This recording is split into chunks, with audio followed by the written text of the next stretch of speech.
Superstar Shakib খানের ঢাকা ক্যাপিটালসকে এবার শুভেচ্ছা জানালেন শবনম বুবলী। শবনম বুবলী তার ফেসবুক পেজে এই খবর নিশ্চিত করেন। সুপারস্টার শাকিব খানের ঢাকা ক্যাপিটালসকে জয়ের শুভেচ্ছাও জানিয়েছেন ঢাকা ক্যাপিটালসের শাকিব খানের সাবেক স্ত্রী অপু বিশ্বাস। তিনি তার ফেসবুক পেজে কেক কেটে সেটি উদযাপন করেন। এই ম্যাচ জয়ে শাকিব খানকে অনেক আনন্দিত করেছেন। সুপারস্টার শাকিব খান খুবই খুশি এই ম্যাচ জয়ে।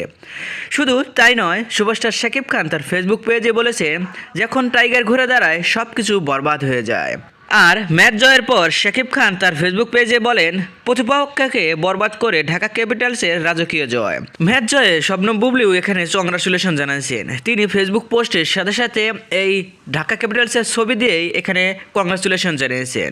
দেখা যাচ্ছে শাকিব খানের জয়ে তার দুই বই তার সঙ্গে একদিন ভালো ব্যবহার করলো। আর এখানে সবচাইতে খুশি হয়েছেন সুপারস্টার শাকিব খান। সুপারস্টার শাকিব খান খুবই খুশি হয়েছেন এই ম্যাচ জয়ে। ভিউয়ার্স, শাকিব খানের এই আনন্দ দেখে আপনাদের কি মতামত কমেন্ট বক্সে জেনে দিন। বিনোদন ও খেলাধুলার সকল খবর পেতে চ্যানেলটি সাবস্ক্রাইব করুন। ধন্যবাদ।